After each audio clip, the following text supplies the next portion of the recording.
Maraming mga pangyayaring tunay na hindi pangkaraniwan. May mga karanasan tayong hindi natin inaasahan na mangyayari sa atin. Lalo na't minsan ay mahirap itong hanapan ng paliwanag. Katulad na lamang ng nangyari sa akin na talaga namang hindi kapanipaniwala, subalit naganap. Siyang nais kong ibahagi sa aking ipinadalang kasaysayan. Tawagin niyo na lamang po ako sa pangalang Waldo, binata at isang bangkero. Maliit pa po ako, ito na ang ginagawa ko. Kaya nang lumaki at magbinata, ay ito na ang aking naging trabaho. Ito rin ang dating trabaho ng aking tatay na namatay sa sakit. Kaya namana ko lang. Ang nanay ko naman ay iniwan kami sa hindi maipaliwanag na dahilan. May nagsasabi na sumama daw ito sa iba. Masakit sa akin yon, pero wala akong magagawa. Kaya naiwan kami ng nakababata kong kapatid na si Pikoy sa kalinga ng aming lola, na siya namang naging tatay at nanay naming magkapatid. Dahil matanda na ang lola Agwida ko at mahina na ang katawan, kaya ako na ang siyang umako ng obligasyon para sa pang-araw-araw na pangangailangan namin. Maayos naman kahit paano ang kinikita ko sa pagiging bangkero. Naghahatid ako ng mga lokal na turista sa isla na kung tawagin ay Isla Halina. Maganda ang islang ito na madalas dinadayo ng iba't ibang turista. Makikita rin kasi dito ang isang talon na may malinaw at malamig na tubig. Mayabong at may malalaking puno. Sabi nga ng ibang nagtutungo sa Isla Halina ay para itong isang paraiso. Kaya nga Isla Halina ang itinawag dito dahil totoong nakakahalina ang lugar na ito. Kapag nakarating ka rito, ay siguradong hahangarin mong bumalik kasama ang mga kaibigan at mga kamag-anak mo. Bangkan di motor ang gamit ko sa pagdadala ng mga turista sa isla. Aabot ng hanggang 8 katao ang maaaring maging lulan ng aking bangka. Gaya na lamang ng sandaling yon na naghatid ako ng 5 katao na galing pa ng syudad at napiling pumasyal sa Isla Halina. Kaya nga lang, nang papauwi na ako galing sa paghatid, ay nagkaroon ng hindi magandang panahon. Matagal na akong bangkero, subalit hindi pa rin maalis sa akin ang kabahan kapag biglang nagngangalit ang panahon na kung tawagin namin ay subasko. Biglang lumalakas ang hangin at lumalaki ang mga alon habang nasa gitna ng dagat. Diyos ko, heto na naman. Bigla na namang nagalit ang langit. Ang dilim at ang lakas ng hangin. Maging ang alon biglang lumaki aba. Kailangan makarating kagad ako sa dalampasigan bago pa lumakas ng gusto ang hangin at alon. Delikado ako pag nagkataon. Patuloy sa pagtakbo ang bangkan di motor na gamit ko. Nahihirapan na itong sumalunga sa mga alon dahil pasalubong sa malakas na hangin. Ano ba yan? Paano na kaya ako nito? Kailangan makarating na ako sa Pampang. Kapag biglang dumarating ang subasko at inaabutan ang isang bangkero sa gitna ng dagat, ay isang bagay lang ang aming pinakaaasam. Yun ay ang wag mamatay ang makina ng bangka para maipagpatuloy ang takbo hanggang sa makarating sa Pampang. Kaya nga lamang, tila hindi umayon sa akin ang pagkakataon dahil biglang namatay ang makina ng aking bangka. Naku po! Sinasabi ko na nga ba eh! Ba't pa nangyari to? Ang malas ko talaga! Huminto pa ang makina ng bangka ko! Patuloy sa paglakas ang hangin at alon. Mahirap sa isang bangka na nakahinto lang sa gitna ng nagngangalit na dagat dahil maaaring itulak lang ito ng malakas na alon na magiging dahilan para tumaob ang bangka. Kinuha ko ang tali para paandarin ang makina. Kaya nga lamang, sa bawat hila ko ng tali sa motor, ay hindi ko to mapaandar. Anak ng putya naman oo! Ano ba nangyayari dito sa makina? Bakit ngayon pa? Ayaw makisama! Huwag ka namang ganyan! Umandar ka na! Nakakailang hatak na ako ng lubid na ipinulupot ko sa makina. Kaya lamang ay ayaw talaga nitong mag-start. Sinubukan kong buksan ang lalagyan ng gasolina. Marami pang laman na gasolina. Pero bakit ayaw mag-start? Sinubukan ko uling paandarin at hilay ng lubid. Nakahinga ko ng maluwag nang mag-start din ito. Yun! Ayos! Salamat! Umandar ka na uli! Patuloy pa rin sa pagngangalit ang kalikasan. Malalakas na alon at malakas na hangin na nagtataboy sa bangka. Salamat na lamang at napaandar kong muli ang bangka ko. Kaya lamang, hindi ko inaasahan na may malaking alon na sumalubong sa bangkang dimotor ko. Mataas ang alon na yon at naramdaman ko ang paghampas nito sa akin. Kasabay ang muling pagkamatay ng makina ng bangka. Nawalan ako ng balanse at naramdaman kong tumama ang ulo ko sa isang matigas na bagay hanggang sa nahulog ako sa tubig. Pagkatapos nun, ay wala na akong naalala pa. Nang magkamalay ako, ay nasa harap na ako ng mga pamilyar na mukha. Lola Aguida? Pikoy? Salamat naman at nagkamalay ka na, apo. Buti naman, kuya, at buhay ka pa. Bakit? Ano ba nangyari? Wala ka bang matandaan, apo?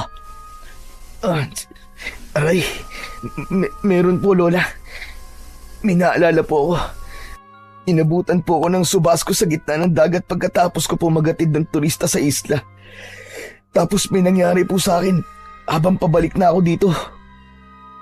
Inabutan ka ng subas ko, kuya? Buti na lang walang masamang nangyari sa'yo. Yung bangkad de motor na gamit mo, maayos naman. Walang pinsala. Kung ganun, sa inyo po ako natagpuan, Lola. May kapwa ka bangkero na nakakita sa'yo. Ang akala nga nila ay kung napano ka dahil nakita nilang walang tao sa bangka mo. Pero nang lumapit sila, abay naroon ka pala sa loob at walang balay. Ano? Nasa loob po ako ng bangka. Sakay po ako. Oo, Kuya Waldo. Yun nga lang, wala kang malay. Kaya naman, hinila nila ang bangka mo. Tapos, pinagtulungan kang buhatin para dalhin dito sa bahay natin. Talaga bang nasa loob ako ng bangka? Nung nakita nila ako? Kuya naman paulit-ulit ng talong Parang anili lang Bakit, apo? Ano bang naaalala mo? Lola, ang naalala ko po kasi, tumama po ang ulo ko sa isang matigas na bagay, tapos nahulog po ako sa tubig. Kung ganon, wala ka na sana ngayon, apo. Oo nga naman, kuya. Baka kwento ka na lang ngayon, tapos umiiyak na kami ni Lola. Pero, kung ano ba yung naalala mo na nangyari sa'yo, apo, ang mahalaga ay ligtas ka. Oo nga naman, kuya. Tama si Lola Aguida. Kaya wag mo nang ipilit pa, Kuya Waldo, yung sinasabi mo. Aray, ang sakit. Nakaramdam ako bigla ng pananakit ng ulo at bigla akong napahawak sa likurang bahagi ng ulo ko. May naramdaman akong nakaumbok. May bukol ako sa ulo. Inilapit ko kay Lola Aguida ang ulo ko upang patignan yon. May malaki kang ang bukol, apo. Kaya tama nga po sinabi ko kanina sa inyo. Tumama nga po ako sa isang matigas na bagay, Lola. Tapos nahulog po ako sa tubig. Kuya naman eh. Sabi nga ni Lola, hayaan mo na yon. Ang mahalaga ay ligtas ka at kasama ka pa namin ngayon. Kung sa bagay, tama naman ang sinabi ng nakababata kong kapatid na si Pikoy. Kung ano man yung totoong nangyari sa akin, ay hindi na yon importante pa. Dahil ang mas mahalaga ay buhay na buhay ako at nakakasama ko pa ang mga mahal ko sa buhay. Subalit sa likod ng isipan ko ay may malaking katanungan. Paano akong nakaligtas sa aksidenteng yon? Paano ako napunta sa loob ng bangka kung ang naaalala ko ay nahulog ako sa tubig? Sinong tumulong sa akin? Sinong nagligtas sa akin para hindi tuluyang mapahamak? Ilan lang yun sa mga katanungang lumiligalig sa utak ko. Dahil may kalakihan ang bukol na natamo ko, kaya kumuha ng halamang gamot si Lola Aguida upang itapal. Mainam sa bukol ang dahon ng halamang gamot na ginagamit niya. Kinalakihan na namin yon ng kapatid kong si Pikoy. Kapag nagkakabukol kami, ay agad yung tinatapalan ni Lola Aguida ng pinais na dahon. Ibig sabihin, dinarang sa init ang dahon at saka itatapal sa bukol at saka lalagyan ng benda. Ilang araw muna akong pinagpahinga ni Lola. Hindi niya ako pinayagang magdala ng mga turista sa Isla Halina. Sabi niya, magpahinga muna ako. Minsang nag-iisa ko at nag-iisip ng lapitan ako ni Lola Aguida. Wala noon ang nakababata kong kapatid. Nasa galaan kasama ng kanyang mga katropa. Mukhang malalim yata ang iniisip mo, apo. Ewan ko po ba, Lola? Hindi pa rin po maalis sa isip ko yung nangyari sa akin. Apo, ligtas ka na. Kaya kalimutan mo na yon. Talagang gano'n na mga bangkero. Inaabot ng subasko sa gitna ng dagat. Hindi na bago yan sa iyo. Alam ko naman po yun, Lola eh. Ang hindi ko lang po talaga maintindihan yung pagkakaligtas ko. Bigla kong nakita na napapabuntong hininga si Lola Aguida. Baka naman napakanot ako ng noo. Alam kong may nakahandang sagot si Lola sa mga katanungan kong yun at gusto kong malaman yon. Lola, may ideya po ba kayo sa nangyari po sa akin? Apo, dalawang bagay lang naman yan. Maaaring pinaglaruan ka. Pinaglaruan? Nino naman po? Ng mga sirena at sireno sa dagat. Yung mga nilalang po na kalahating tao at kalahating isda? Aba, Lola naman, joke po ba yan? Lokong batang ito, anong joke ang sinasabi mo? Eh wala naman pong ganun, di po ba? Meron, si Raulo. Pero sabi niyo po nung bata pa ako, hindi po totoo yun. Sinabi ko lang yon dahil ayokong matakot kayo. Sa palagay niyo po ngayong malaki na po ako, hindi na ako matatakot? Depende sa'yo kung matatakot ka o hindi. Pero sabi ko nga sa'yo, apo, dalawang uri ang mga nilalang na sireno at sirena. May masasama at meron din namang mabubuti. Ang mga mabubuti ay yung mga sireno at sirena na kulay puti at kumikislap ang kalahating isda na katawan nila. At yung masasama ay may itim ang kulay ng kanilang mga buntot. E di ibig sabihin po ang nagligtas sa akin, yung mabubuti. Pwedeng ganon. At yung dahilan ng subasko ay kagagawan ng mga sirenong masasama. May kapagyarihan silang pakuluin at pagalitin ang tubig ng dagat na sinasamahan ng malalakas pa na hangin. Kagagawan nila ang subasko? Oo, dahil ang dais nila ay merong mabiktima. Dapat may mamatay sa dagat bilang alay nila. Unang pagkakataon na yon na nagsabi si Lola Aguida tungkol sa mga Sereno at Serena. Buong akala ko ay sa mga kwento-kwento lang yon. Dahil ang lola ko mismo ang nagsabi sa akin. Alam kong totoo yon, lalo na't galing pa yon sa kanyang mga ninuno. Malamang naranasan nila ang iba't ibang pangyayari na may kaugnayan sa mga nilalang na kanyang binanggit. Nagpatuloy pa sa kanyang pagkikwento si Lola Aguida. Ang masasabang Sereno at Sirena ay pinamumunuan ng isang matapang at masamang Sereno na may lahing aswang. Dahil bunga siya ng dalawang nilalang. Babaeng aswang ang kanyang ina at masamang Sereno naman ang kanyang ama.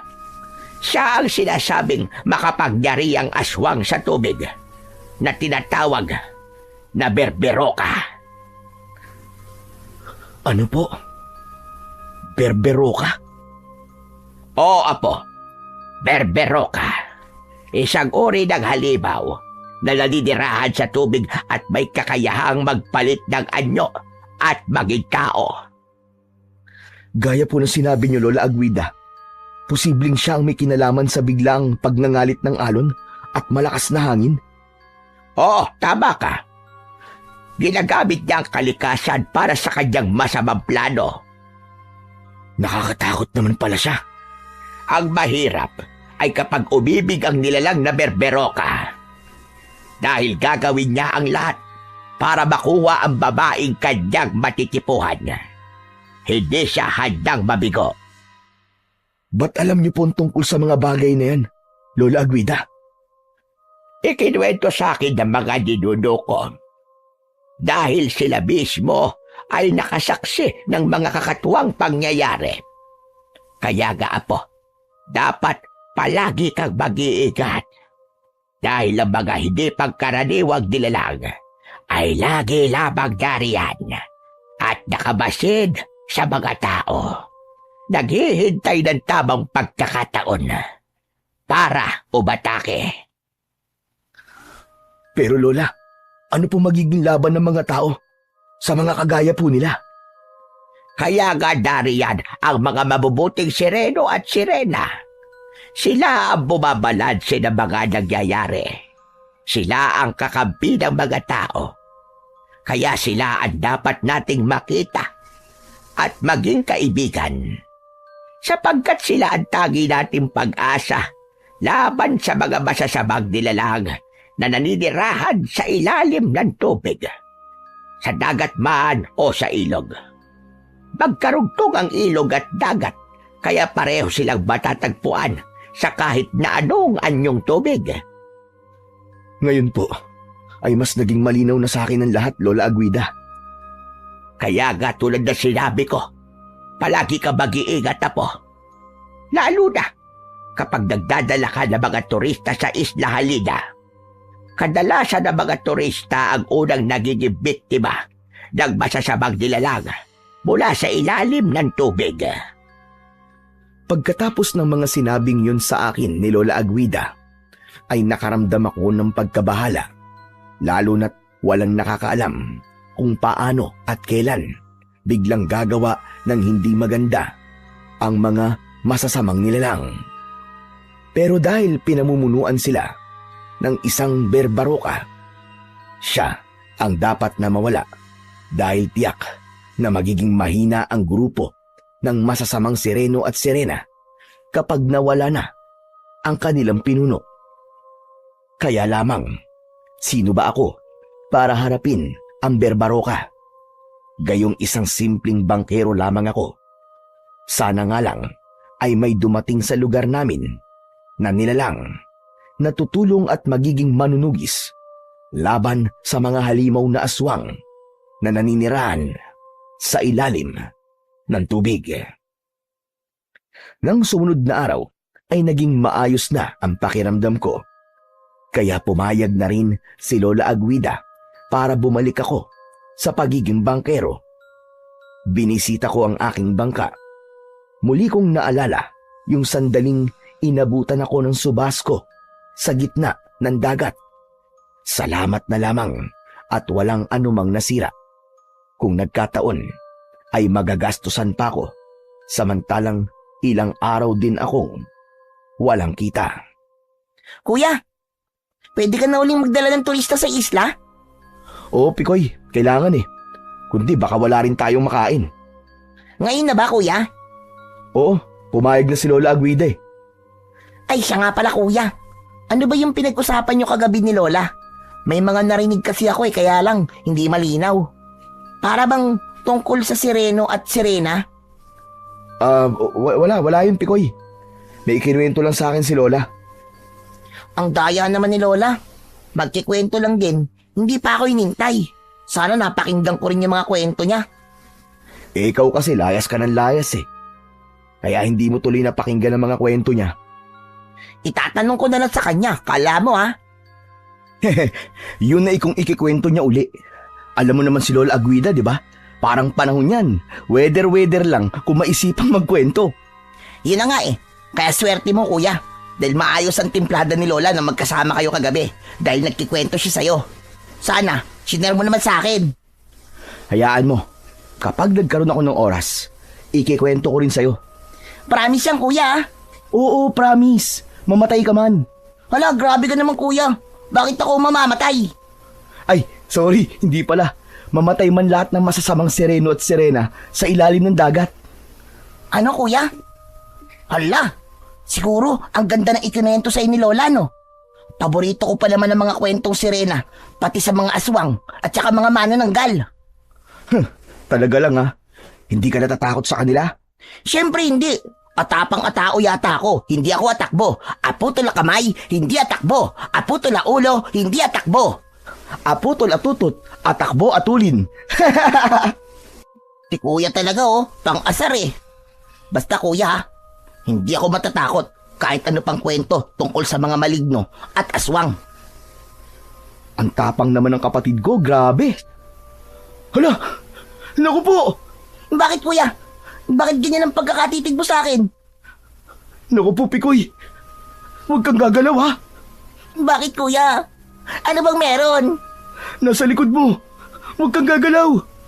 Oo, hindi ako gagalaw. Ano ba yun? Ano ba nakikita mo, kuya? Ayan na siya! Yuko! Ah! Oh, yan ha. Yan ba yung matapang na sinasabi mo? Nagsisisigaw ka agad sa takot? Nakaka-bad trip ka naman, kuya eh. Pinagtripan mo ako eh. Akala ko kung ano na. Prank lang pala. Sinusubukan ko lang naman kung talagang matapang ka nga. Kaya lang, bagsak ka sa test ko. Matatakotin ka pala, Pikoy. Tinakot mo kasi ako eh. Akala ko kung ano na eh. Buti pa, umuwi ka na lang muna. Samahan mo na lang dun si Lola Aguida sa bahay. Kuya naman eh. Sabi ko nga sasama ako sa iyo sa paghatid ng turista sa isla eh. Saka okay lang si Lola sa bahay. Wala namang mangre-rape kay Lola eh. Loko ka talaga. Ay, nako. Sige na nga. Kalagin mo na sa pagkakatali yung lubid nitong bangka para makaalis na tayo. Bilis! Sinunod ni Pikoy ang iniutos ko para kalagin sa pagkakatali ang bangka. Kailangan na naming magtungo sa lugar kung saan nag-aabang ang mga pasaherong turista papunta sa Isla Halina. Nang makasakay na si Pikoy, ay pinaandar ko na ang makina. Salamat na lamang at hindi ito nagloko. Nang makarating kami sa lugar na hintayan ng mga turistang pupunta sa isla, ay may ilang bangkang dimotor na nakapila. Pagkatapos kong sumenyas sa nag-aasikaso ng mga pumipilang bangka, nag-abang na kami sa dalampasigan para maghintay ng magiging pasahero. Nasa 1 oras din ang naging paghihintay namin ni Pikoy bago pa nabigyan ng pasahero ang aking bangka. Kaya lamang ay iisa ang turistang yon, kaya kailangan ko pang maghintay ng kahit 4 na katao bago tuluyang lumarga ang bangka patungo sa Isla Halina. Maganda at may maamong muka ang babaeng turista. Makinis ang balat at mukhang mabait. Napatingin siya sa akin. Ma'am, Maghintay po muna tayo na makakasama nyo ha. Hindi po kasi pwedeng umalis na kayo lang ang sakay eh. Kailangan po mga 5 kayo. Minimum na pasahero po yun, ma'am. Dahil maghahati ang 5 pasahero sa magiging bayad? Tama po, ma'am. Kung ako lang ang pasahero, ibig sabihin, kailangan bayaran ko rin ng para sa 4. Para pwede na tayong umalis, tama ba? Opo. Pwede po. Kaya lang po mamamahalan po kayo. Okay lang. Gusto ko na kasing makaalis na tayo para makarating na ako sa isla halina. Ayoko maghintay na mahabang oras. Babayaran nyo na rin po yung para sa 4 na pasahero? Oo, sige na ako nang bahala doon. Ay teka, ano nga palang pangalan mo? Waldo po, ma'am. Ako naman si Nirvana. Sige na Waldo, start mo na ang makina nitong bangka para makaalis na tayo. Tinawag ko na si Pikoy na naglalaro sa dalampasigan. Nagmamadali naman siyang lumapit sa akin. Tara Pikoy, sumakay ka na. Aalis na tayo, kuya? Oo, inarkilan na ni Ma'am Nirvana tong bangka natin para makaalis sa kagad tayo. Naku, maraming salamat po, Ma'am Nirvana. Hindi na kami maghihintay na matagal ni Kuya Waldo. Wala yun boy. Saka, naiinip na rin kasi ako eh. Gusto ko na makarating sa isla. Bakit, ma'am? First time niyo po ba? Oo, marami kasi nagsasabi na maganda daw ang isla na yon. Kaya gusto kong makita ng personal. Para hindi lang sa kwento. Nai-excite kasi ako masyado. Totoo po yun, ma'am. Maganda po talaga ang isla. Kaya nga po maraming mga turista ang pabalik-balik doon. Habang nakikipagkwentuhan si Pikoy kay Ma'am Nirvana, ay pinaandar ko na ang motor ng bangka. Patuloy namang nakikisama ang makina, kaya hindi ako nahirapang i-start yun. Saglit pa, ay pinaabante ko na ang bangka. Ayan, umaandar na tayo, Ma'am Nirvana. Ilang minuto ba hanggang sa isla? Siguro mga 20 minutos lang, ma'am. Naroon na po tayo. Saglit lang pala. Opo, ma'am. Kaya hindi po kayo maiinip. Habang tumatakbo ang bangkang dimotor, ay hindi maiwasang napatingin ako kay Nirvana. Lalo siyang gumaganda sa paningin ko habang tinititigan ko siya. Buti na lamang at malayo ang kanyang tingin. Kaya hindi niya napapansin ang pagkakatitig ko sa kanya. Kaya lamang, kanina pa pala ko pinagmamasdan ni Pikoy. Bagya siyang lumapit sa akin at may ibinulong. Hoy, Kuya Waldo. Baka mamaya matunaw si Ma'am Nirvana. Kanina ka pa kasi nakatitig sa kanya eh. Hindi ah. Kuya, kanina pa kita pinagmamasdan. Ang ganda niya, di ba? Oo, Pikoy, tama ka. Tititigan ko ba siya kundi siya maganda? Napansin ni Nirvana ang pagbubulungan namin ng nakababata kong kapatid. Napakunot ang noo ng dalaga at nagtanong. May problema ba? Ako ba ang pinag-uusapan niyo, Waldo? Naku, hindi po, ma'am. May tinatanong lang po sa akin tong makulit kong kapatid. Baka naman, pwede niyo akong isali sa pinag-uusapan yung dalawa. Nakakahiya naman po, ma'am. Saka, kung ano-ano lang po yung pinag-uusapan namin eh. Pasensya na po kayo sa aming dalawa, ma'am ha. Naku, Waldo, wag mo na nga akong pinupo at nakakatanda. Nirvana na lang ang tawag mo sa akin. Sige. Kung yun ang gusto mo, ma'am. Eh di kung ganon, pwede ko din kayong tawaging Ate Nirvana.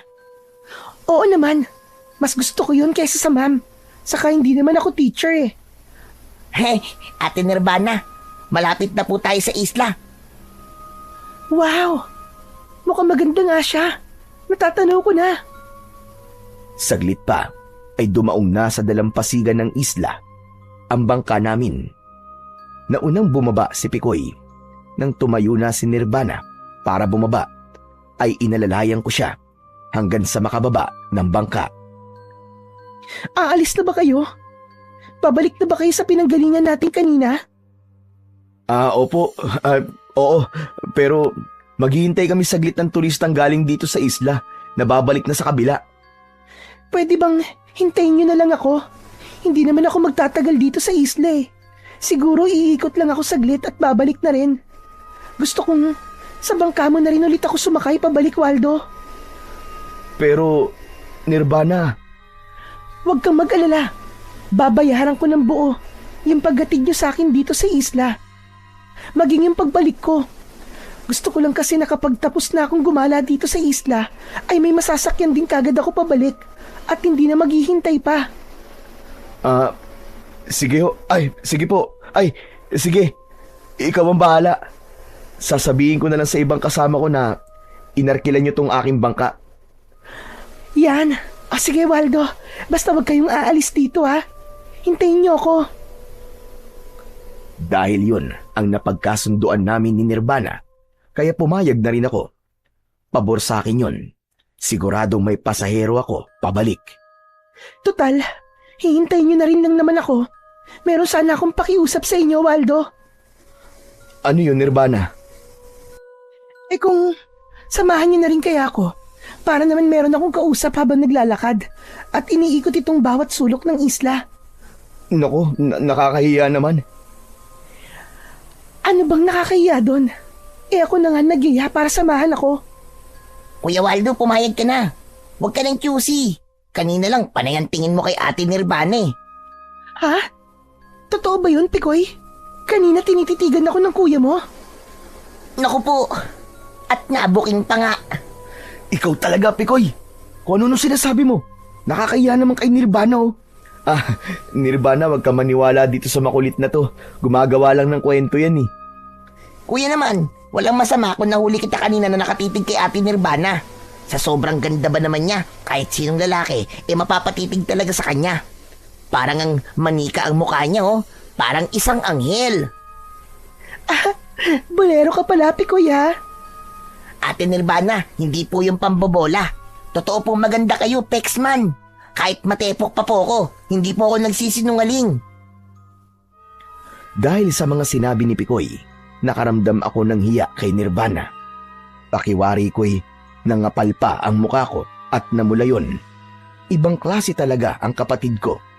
Hindi lang ako inilaglag, kundi gusto pa kong ipahiya. Pikoy, tama na yung katabilan mo ha. Nakakahiya ka na kay Nirvana. Okay lang, Waldo. Naiintindihan ko ang batang kagaya ni Pikoy. O tara, buti pa. Simulan na natin ang paglalakad. Gusto kong makita ang kabuuan nitong isla. Gaya ng pakiusap ko sa iyo, Waldo. Sasamahan mo ko, ha? Oo, Nirvana. Basta ikaw. Ayos! Kuya, gusto mo bang iwan ko kayo? Lalayo muna ako sa inyo. O kaya, maiwan na lang ako dito sa bangka. Total, nakita ko naman ang bawat sulok nitong isla. Kaya hindi na ako sasama. Hindi ako umimik sa mungkahi ni Pikoy. Pero, nang magsimula kami maglakad ni Nirvana, ay hindi nga sumama sa amin ang kapatid ko, kundi nagpaiwan lamang siya sa bangka. Binigyan niya ako ng pagkakataon para makasama si Nirvana. Hindi ko maipaliwanag ang aking nararamdaman ng mga pagkakataong yun. Naroon ang kaba at kilig na may panglalamig at pagpapawis pa ng aking kamay. Dahil totoong sa unang pagkikita pa lang namin ni Nirvana, ay hindi ko na maitatanggi na humahanga ako sa dalagang ngayon ay aking kasama. Napapansin ko na habang naglalakad kami at iniikot ang Isla Halina, ay pinagmamasdang mabuti ni Nirvana ang bawat lugar. May kakaiba sa bawat kinikilos niya. Pinag-aaralan ang bawat lugar sa isla. Gusto ko sanang magtanong, kaya lamang ay naunahan ako ng hiya. Hanggang sa makarating kami sa bahagi na kung saan ay naroon ang talon na ang tubig na bumabagsak ay galing sa bundok. Isa yon sa pinakahahangaan sa Isla Halina, ang pagkakaroon ng talon na bihirang mangyari sa mga isla. Pinapayagan din bang maligo sa talon na yan? Hindi, mahigpit na ipinagbabawal ang maligo sa talon. Ha? Bakit naman? May nagsasabi kasi na baka mapahamak ang maliligo sa talon eh. Kaya mahigpit talagang pinagbabawal. Anong ibig mo sabihin na baka mapahamak? Bakit? May nilalang bang nakatira dyan sa talon na maaaring magalit at maperwisyo kapag pinaliguan. Oo, yun ang sabi-sabi. May nilalang daw na naninirahan sa ilalim ng tubig ng talon. Puno nga pala ng hiwaga ang islang to, no? Lalo na ang talon na yan. Kakaunti lang ang mga taong naroon sa may talon. Habang nag-uusap kami ni Nirvana, ay biglang tila may kung anong bumagsak sa tubig na hindi namin napansin. Sa lakas ng bagsak ay tumilamsik ang tubig at bahagya kaming nabasa. Kasunod nun ay tila may ipo-ipo na biglang lumitaw sa tubig. Halika na, Nirvana. Lumayo na tayo dito sa talon. Bakit, Waldo? Ano ba nangyayari? Mas maiging sumunod ka na lang sa akin. Delikado. Baka mapahamak tayo. Tila ayaw pa sanang lumayo ni Nirvana sa tubig, malapit sa talon. Pero bigla kong hinawakan ang kanyang braso at hinila siya. Dahil sa pagkakabigla niya at kawalan ko naman ng panimbang, ay kapwa kami nabuwal at napaupo. Bakit hinila mo ko, Waldo? Naku, pasensya ka na, Ma'am Nirvana. Kailangan ko lang talagang gawin yun eh. Bakit nga? Nagulat tuloy ako sa ginawa mo. Para rin sa iyong kaligtasan yun. Ayoko lang na mapahama ka. May nangyaring kakaiba kanina sa tubig. Parang ipo-ipo sa tubig. Tama ka. At baka bigla pan lumaki at higupin tayo. Mukhang marami kang nalalaman tungkol dito sa isla. Ang totoo ay wala pa talaga ako nararanasang hindi pangkaraniwan. Kundi naririnig ko lamang yun. Pero mas pinili kong protektahan ka na lang. Siguro, walang promotekta sa kanya. Kaya nangyari ang bagay na yun. Ha?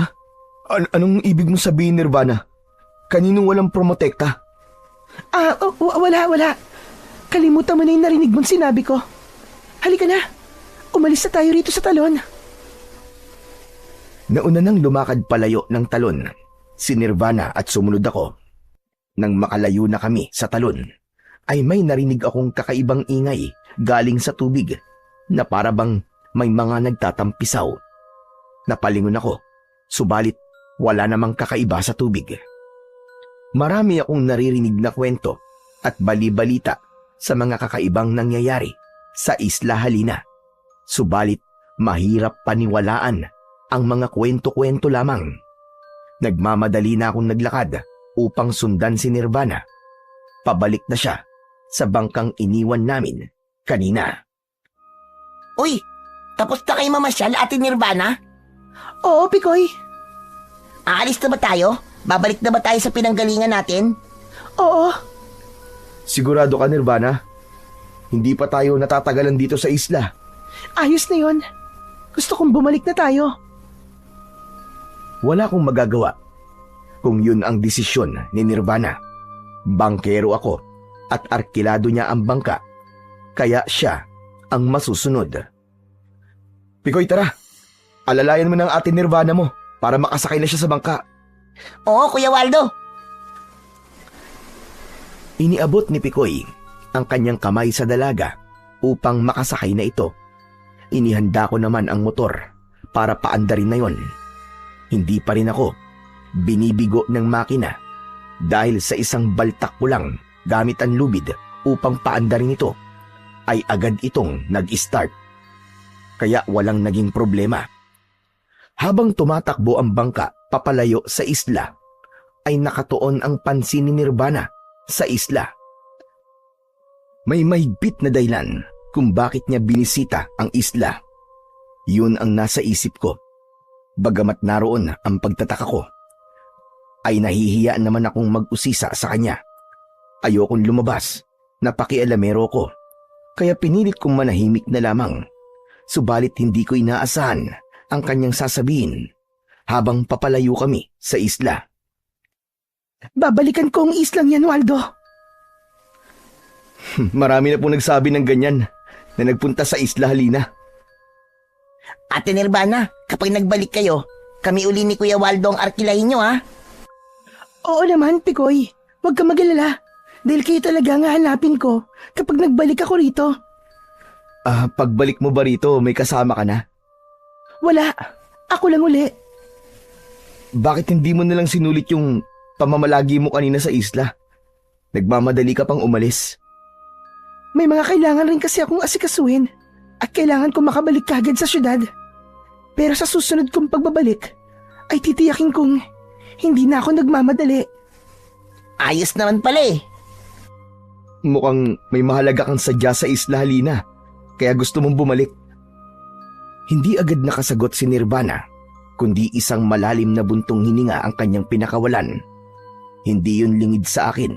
Nakita ko rin sa mga mata niya ang kalungkutan. Pasensya ka na, Nirvana. Hindi ko inaasahan na malulungkot ka pala sa tanong ko. Okay lang, Waldo. Saka tama ka naman eh. May importanteng bagay. Bakit ko sinadyang malaman at makita ang Isla Halina? Kung ano man yun, sorry, hindi ko masasabi sa'yo. Ayos lang. Karapatan mo yun. Sorry din kung masyado ako nagiging matanong. Isang ngiti lang ang naging tugon sa akin ni Nirvana. Napansin ko na lalo siyang gumanda sa kanyang pagkakangiti. Parang biglang tumalon ang puso ko. Sa pagkakatitig ko kay Nirvana, lalo ko lang napatunayan na talagang maganda nga siya. Kaya masaya ko sa sinabi niya kanina na babalik siya sa Isla Halina at ang bangka ko pa rin ang gusto niyang arkilahin. Kaya magkikita kami uli. Yun ang tumatak sa isip ko. Minsan pa ay masisilayan kong muli ang kanyang kagandahan.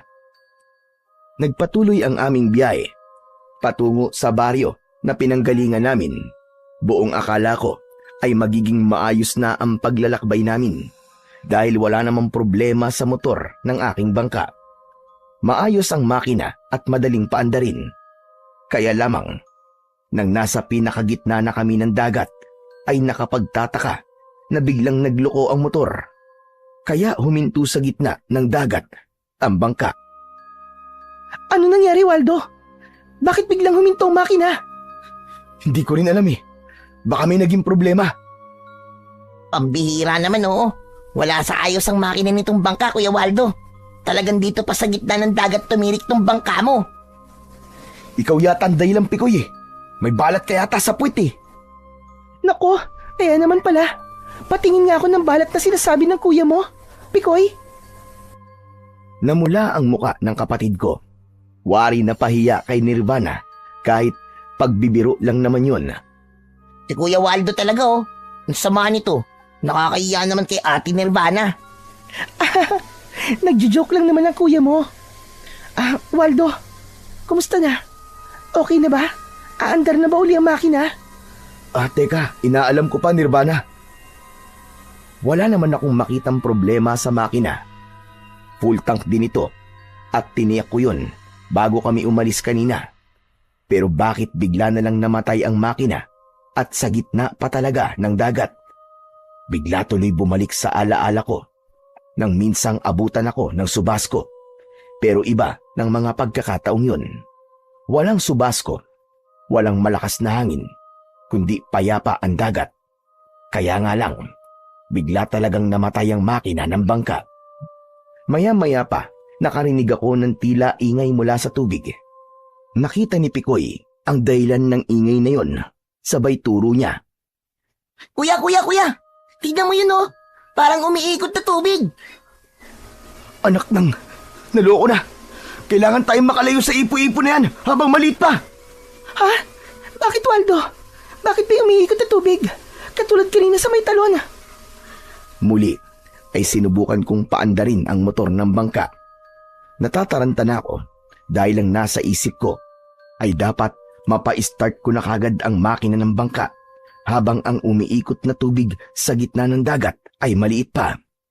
Dahil tiyak, papalaki yun at papalawak na maaaring mahagip ang bangka at lamunin ito para hilain pailalim. Kuya, bilisan mo! Paandarin mo na ang bangka! Diyos ko! Ano ba nangyayari? Ilang subok pa ang ginawa ko para paandarin ang motor ng bangka. Sa ikatlong pagkakataon ay napaandar ko rin. Kaya bagya akong nakahinga na maluwag. Agad kong kinabig ang timon ng bangkang dimotor para lumayo at iwasan ang umiikot na tubig sa dagat. Nang ganap na kaming makalayo, ay tuluyan ng lumuwag ang pakiramdam ko. Alam ko na ligtas na kami. Habang papalayo kami sa lugar na iniwan namin, ay may natanaw akong tila nilalang na nakalutang sa tubig at nakatingin sa akin. Hindi yun napansin ni Pikoy at Nirvana dahil sa ibang direksyon nakatuon ang kanilang paningin. Napaisip ako kung ano bang nilalang ang natatanaw kong yun. Malamang may kinalaman yun sa paghinto kanina ng aming sinasakyang bangka. Naisip ko ang berbaroka, ang pinaghalong nilalang mula sa lahi ng mga sireno at aswang. Malamang siya ang may kinalaman sa nangyari kanina sa amin sa gitna ng dagat, maging ang paglitaw ng ipo-ipo. Hindi kaya natipuhan ito si Nirvana at nais niyang makuha ang dalaga. Isa yon sa pumasok sa isip ko na aking ikinabahala. May kumurot sa dibdib ko tungkol sa bagay na yon.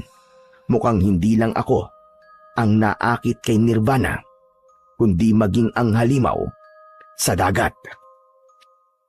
Waldo? Bakit? May problema ba? Anong nangyayari sa'yo? Ha? Wala. Wala, Nirvana. Ano kasi, may naisip lang ako. Okay na tayo, diba? Malayo na tayo dun sa umiikot na tubig. Oo, kaya wala na tayong dapat pang ikabahala. Ang galing mo talaga, Kuya Waldo. Buti na lang napaandar mo rin kagad yung motor, kundi baka kinain na tayo ng umiikot na tubig at nalunod na tayo. Pikoy, hahayaan ko bang mangyari sa atin yun? Siyempre hindi. Basta kasama niyo ako, hindi ko kayo pababayaan. Salamat, Waldo, ha? Parang lumundag ang puso ko nang magpasalamat na may kasamang matamis na ngiti si Nirvana. Lalo lang nadagdagan ang paghanga ko sa kanya. Kaya lamang ang isipin na siya man ay kursunada ng halimaw sa dagat, yun ang nagbigay sa akin ng pag-aalala. Dahil hindi madaling maging karibal ang hindi pangkaraniwang nilalang. Nakakapagod man ang maghapong lumipas, ay hindi ko gaanong naramdaman yun dahil masaya ang puso ko na nakasama ang dalagang sa unang pagkakataon pa lamang ay bumihag na agad sa damdamin ko. Kaya ng mga sumunod na araw ay naging laman ng isipan ko si Nirvana. Napansin naman yun ni Lola Aguida. Pikoy, halika nga rito. Bilisan mo. Bakit po, Lola Aguida? Okay lang ba yung Kuya Waldo mo? Hayo na, tignan mo. Nakatingin sa malayo tapos ngumingiti. Aba, nagpunta lang kayo sa isla halina. Pag uwi nyo, parang natutulala na. At minsan naman, ngumingiti. Parang nasisiraan na yata lang ulo. Naku po, paktayin na. Tinamaan po yan, Lola. Ano ka ba? Tinamaan ng ano? Nang palaso po ni Cupido. Lola, tiyak po ko. In love po yang si Kuya Waldo. Aba, kanino naman? Sa sirenang nakita nyo sa dagat? Lola naman hindi po. Kundi kay Ate Nirvana po, yung turista po na taga-syudad na naging pasahero po namin. Grabe, Lola, ang ganda niya po kasi eh. Tapos, ang bait-bait pa po. Tignan mo nga naman. Umiibig na pala ang kuya mo. Akala ko hindi yan marunong magmahal. Tiyak, iniisip niya po ang pagkikita nila uli ni Ate Nirvana. Magkikita uli? Opo, Lola. Kasi nga po, babalik siya para muling magpunta po sa isla. Aba, bakit daw? May mahalagang bagay daw po siyang dapat alamin doon. Sa kampamis po niya, ay yung bangka uli ni Kuya ang aarkilahin niya. Kaya pala ganyan ang nangyayari sa kuya mo ngayon. Malabang, tinamaan nga siya. Sana lang ay walang masamang mangyari. Bakit po, Lola Aguida? Nasabi mo maganda yung Nirvana, hindi ba? Super ganda po, saka mabait pa. Natakot nga po siya dahil biglang huminto ang motor habang nasa gitna po kami ng dagat. Tapos, hindi naman po malaman ni Kuya Waldo kung bakit bigla pong huminto. Wala raw pong problema ang makina. Pero, buti na lang po napaandar din. Diyos ko, hindi magandang senyales yung nangyari yun sa inyo, Apo. May kinalaman yon sa mga masasamang nilalang na namamahay sa ilalim ng dagat. Ano po? Masamang nilalang, Lola Aguida? Oo, Apo. Kaya dapat mag-ingat si Nirvana kapag nagbalik siya sa Isla Halina. Dahil sa katabilan ni Picoy, ay inunahan niya na akong maikwento kay Lola Aguida ang tungkol kay Nirvana, maging ang iba pang pangyayari habang sakay kami ng bangka. Naintindihan naman ni Lola na normal lang sa akin ang humanga sa isang magandang dalaga. Kaya minsan ay kinausap niya ako. Isang seryosong usapan yon na hindi ko inaasahan. Apo, walang problema sa akin kung magmahal ka. Kaya labang, tiyak hindi yun magiging madali. Dahil nga isa kang bangkero, hindi maiiwasan na may magagalit sa iyo na mga nilalang na hindi mo pa nakikita. Parang alam ko na po ang tinutukoy niyo, Lola Aguida. May ideya ka na ba sa sinasabi ko? Ang halimaw sa dagat. Ang berbaroka na pinuno ng mga masasamang sireno at sirena. Tama ka. Gaya ng sinabi ko, isa siyang kakaibang sireno na may lahing aswang. Maaaring maging karibal mo siya sa dalagang turista na nakukursunadahan mo. Sa sinabing yon ni Lola Aguida, ay nagawa ko na ring ikwento sa kanya ang tungkol sa nakita ko sa dagat nang magkaroon ng ipo-ipo sa tubig. Tiniyak niya sa akin na posibleng berbaroka yun at maaaring malagay na rin sa panganib ang buhay namin ni Nirvana. Huwag kang mag-alala, Apo, dahil hindi rin ako papayag na mapahamak ka at gawa ng masama na berbaroka. Pero paano po, Lola Aguida? Pangkaraniwang tao lang po ako. Oo, pero may iba pang paraan para makalaban ka ng parehas sa kanila. May dinukot sa kanyang suot na saya si Lola Aguida. Iniabot niya yun sa akin. Isang kwintas na kabibi yun. Kabibi? Para saan po to, Lola Aguida? Para sa iyong kaligtasan, Apo. Ang kwintas na kabibe ay may mutya na tutulong sa iyo. Kanino po ito galing? Sa isang mabuting sireno na naging kaibigan ng iyong lolo. Ibinigay niya yan sa akin at ipinatago.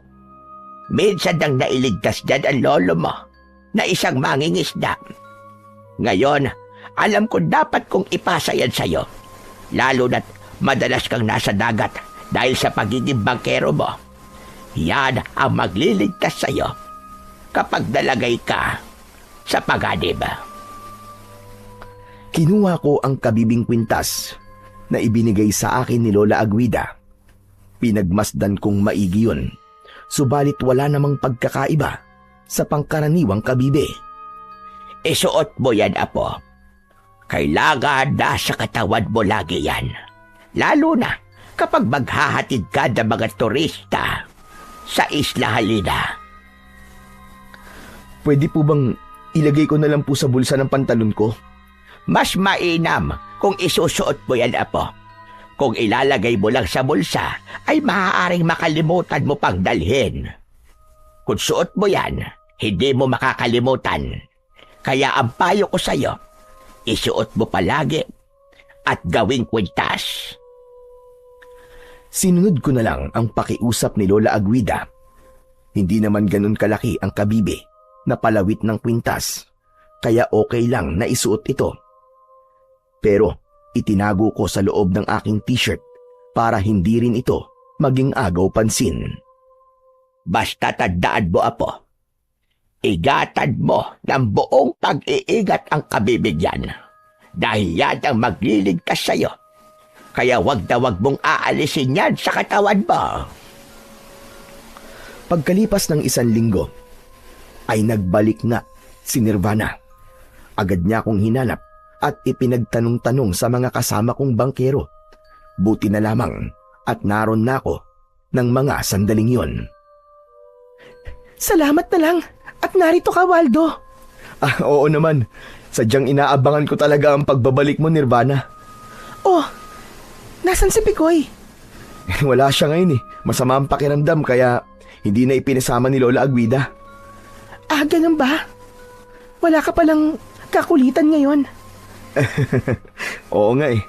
Malungkot din kapag wala mo akong na yun. Kung wala nang ibang sasakay, tayo na. Umalis na tayo. Itinula ko na papunta sa tubig ang bangka. Nakasakay na rin si Nirvana nang may lalaking dumating at humabol sa amin. Sandali! Sandali lang! Sasabay ako papunta sa Isla Halina. Brad, sa iba na lang po kayo sumakay. Pero mamaya pa sila eh. Ang bangka mo, paalis na.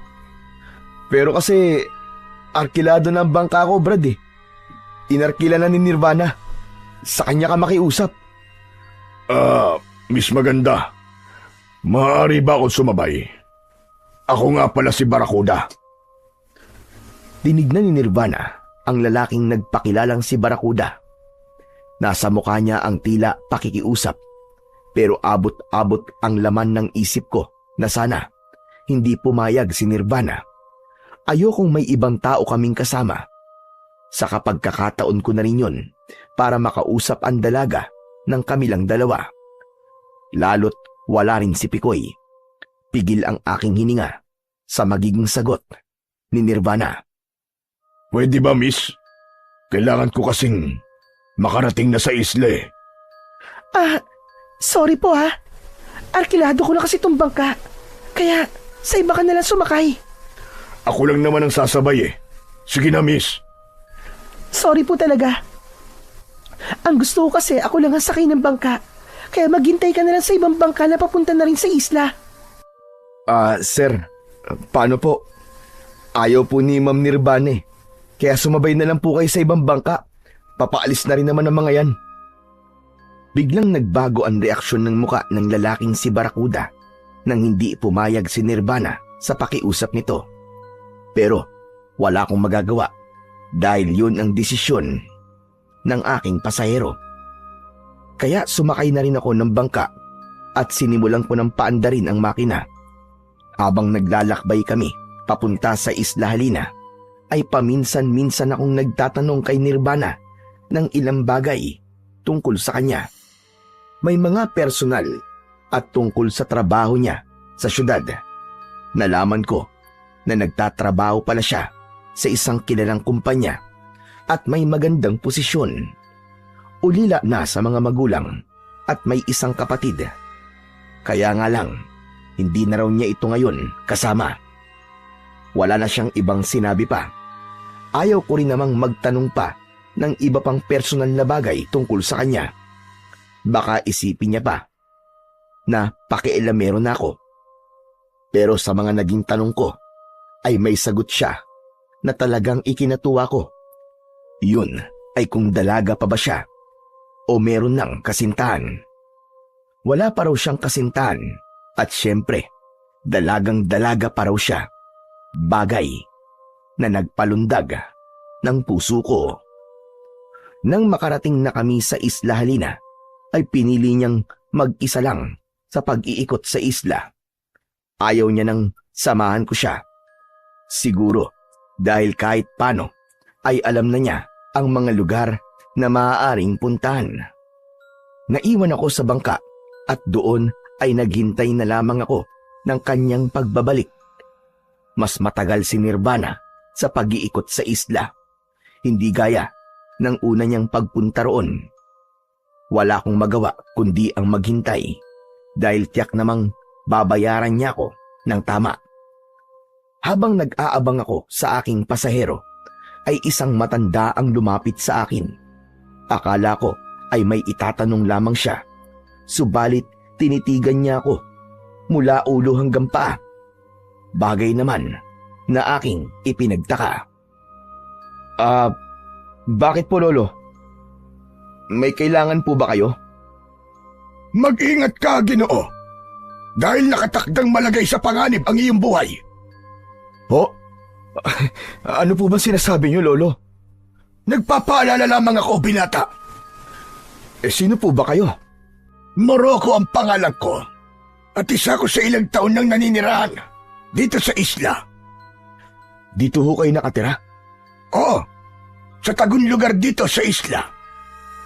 Pero naguguluhan po ako sa sinasabi niyo sa akin eh. Tapos pinag-iingat niyo pa ako.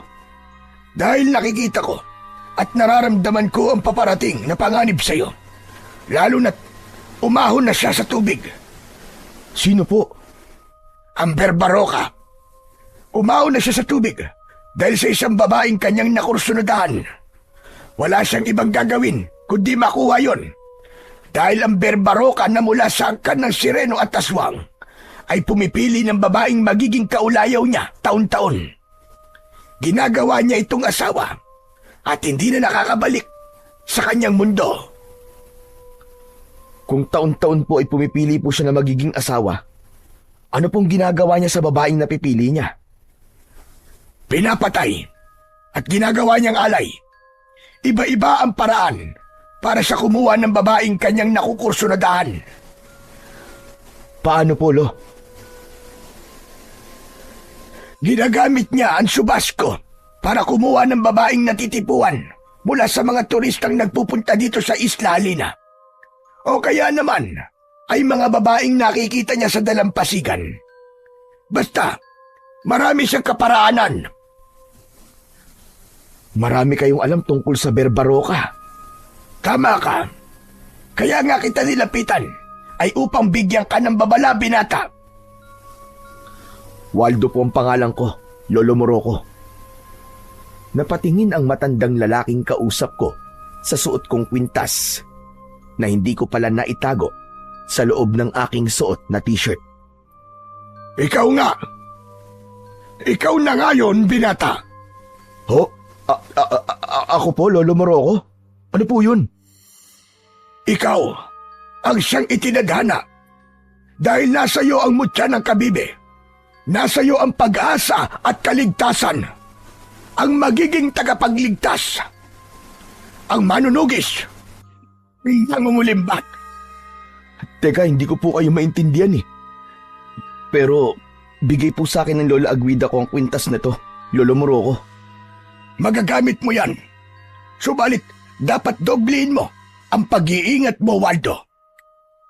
Sige po. Pero naguguluhan pa rin po ako sa sinasabi niyo eh. May kinuha ang matandang lalaki sa bitbit niyang bayong. Isang maikling sibat. May magkabila ang tulis na gawa sa tanso. Ang ibinigay sa akin ni Lolo Morocco. Sapat ang sibat para hawakan ng kamay. Ba't binigyan niyo po ako ng ganito? Dahil kailangan mo yan, Waldo. Saan ko naman po ito gagamitin? Sabi ko nga sa'yo, malalagay ang buhay mo sa panganib. Kaya dapat may sandata ka. Pero, Lolo Morocco, baka kailanganin niyo po ito. Baka mahalaga po sa inyo to. Kaya kong gumawa uli niyan. Ibinibigay ko yan sa'yo para sa iyong kaligtasan. Maging sa taong malalagay din sa panganib. Sige po, kung talagang mapilit kayo, tatanggapin ko po ito. Salamat po. Hindi kasi sapat ang mutya ng kabibe para magtagumpay ka, Waldo. Mahalaga ang tamang armas laban sa Berbaroka. Basta't magtiwala ka lamang sa kakayahan mo at lagi mong lakipan ng panalangin sa bathala ang anumang pagsubok na darating sa buhay mo. Pagkatapos ng mga sinabing yon ni Lolo Morocco, ay nagpaalam na siya. Nagtataka pa rin ako sa mga nangyaring yon. Noon ko lang din nakita sa Isla Halina si Lolo Morocco. Samantalang ilang taon na rin akong nagdadala ng mga turista sa naturang isla. Ayon sa kanya, ay naninirahan siya sa Isla Halina. Kaya lang, unang pagkakataon yun na nakita ko siya doon. Bagamat may pagtataka at pagdududa, ay itinabi ko na lang ang kakaibang sibat na bigay niya. Iginala ko ang paningin ko habang naghihintay kay Nirvana. Nahagip ng mga mata ko ang isang lalaki na tila kanina pa nakatingin sa akin. Namukaan ko siya. Teka lang, pamilyar sa akin ng lalaking yun ah. Tama, siya nga yun. Yung lalaking nagpakilalang si Barracuda na nagpupumilit na sumabay sa amin kanina. Narito na rin pala siya sa isla. Pero, bakit nakatingin siya sa akin? Galit ba siya? Kakaiba kasi ang tingin sa akin ni Barracuda, kaya naisip ko na may galit siya sa akin. Hindi siguro matanggap na di ko pinayagan ang pakiusap niyang sumabay sa bangka ko. Kaya lamang, hindi pumayag si Nirvana. Kaya naman, sinunod ko lang din ang desisyon niya. Muli kong sinulyapan ang lalaking si Barracuda. Pero, wala na siya sa lugar kung saan ko siya nakita kanina. Maya-maya pa, ay dumating na rin si Nirvana. Oh, nandiyan ka na pala, Nirvana. Babalik na ba tayo? Oo, Waldo. Subalit nagtataka ko dahil kakaiba si Nirvana ng mga sandaling yon. Wala siyang sigla, kundi nabakas ko sa kanya ang matinding kalungkutan. Kaya, nag-usisa ako sa kanya. Nirvana, may problema ba? Meron ba nangyari sa'yo? Wala naman, Waldo.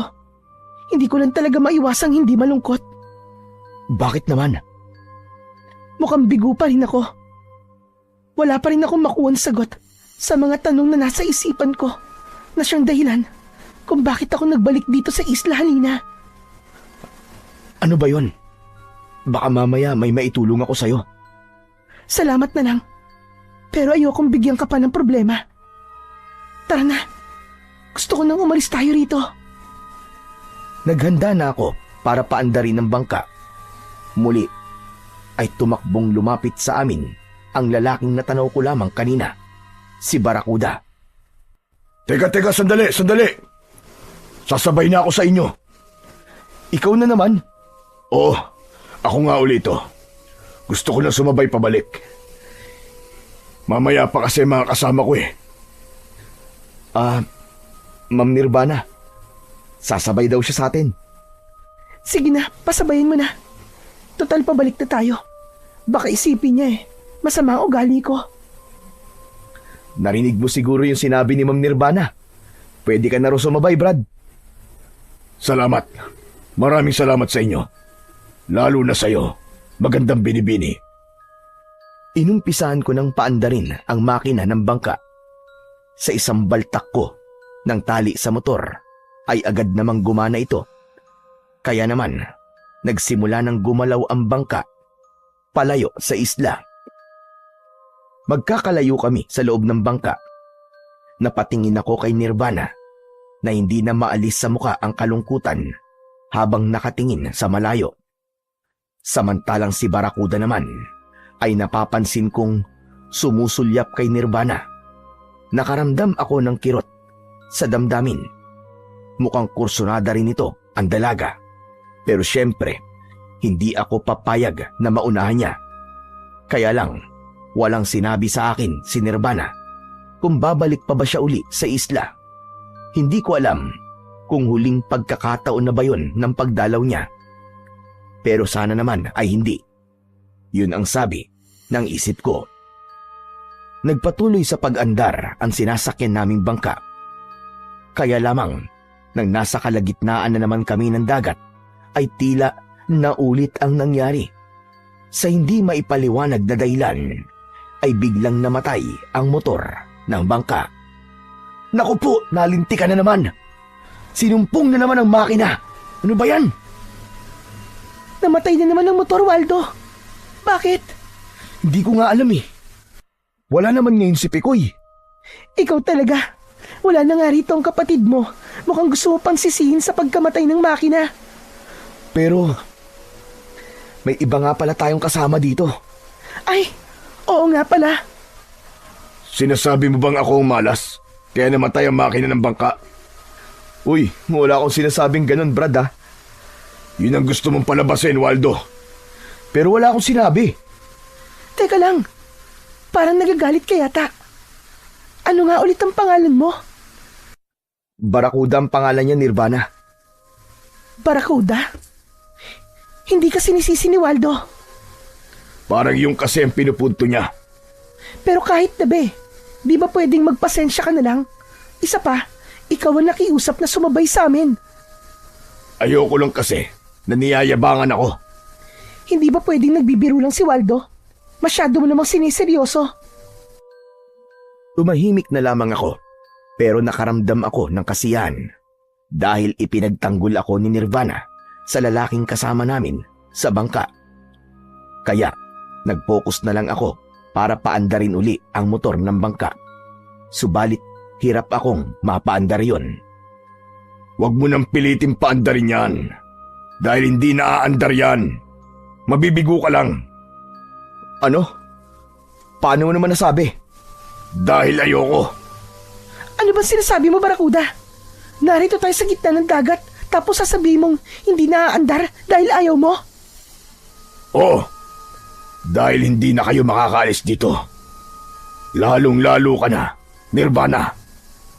Teka nga, may kinalaman ka ba sa biglang paghinto ng motor nitong bangka? Oo. Dahil gusto kong makuha ka, Nirvana. Teka, sandali. Ano ba sinasabi mo, Barakuda? Nasisiraan ka na ba ng ulo? Hindi. Pero gusto ng puso kong makasama ko ang babaeng yan. Teka lang ha, ano ka, Hilo? Hoy, ikaw, Barakuda. Nagmagandang loob kaming isabay ka. Tapos, may masama ka palang balak sa akin, hayop ka? Kung ano mang pinaplano mo, Barakuda, isang malaking kalokohan yan. Dahil hindi ko rin papayagang mangyari yon. Hindi mo makukuha si Nirvana. Isa pa, narito tayo sa gitna ng dagat. Alam ko, dahil ang ilalim ng dagat, ang aking mundo. Dito ang tirahan ko. Kasabay ng mga halakhak ni Barakuda ay ang biglang pagkakaroon ng ipo-ipo sa tubig na malapit lang sa bangkang kinaroroonan namin. Ano nangyayari? Saka sino ka ba talaga, Barakuda? Anong gagawin mo sa akin? Hindi maaari. Ikaw ba ang berbaro ka? Sa naging tanong ko na yon kay Barakuda, hindi siya sumagot, subalit malakas na halakhak ang kanyang pinakawalan. Kapwa kami napatitig ni Nirvana sa lalaking aming kaharap.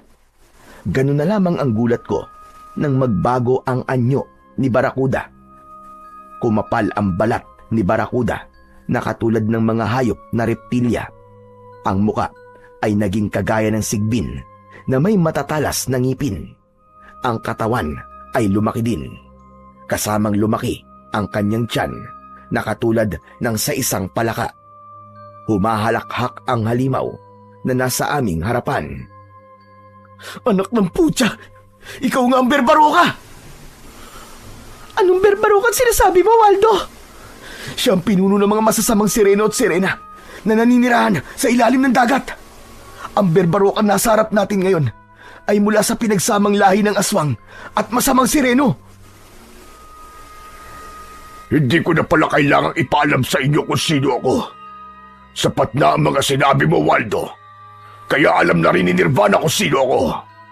Ngayon, Nirvana, wala ka na kawala. Dahil sa akin ka na. Sasama ka sa akin. Sa ayaw at sa gusto mo. Sino may sabi sa'yo na makukuha mo si Nirvana? Walang maaaring humadlang sa isang berbaroka. Diyan ka nagkakamali, buteting laot ka.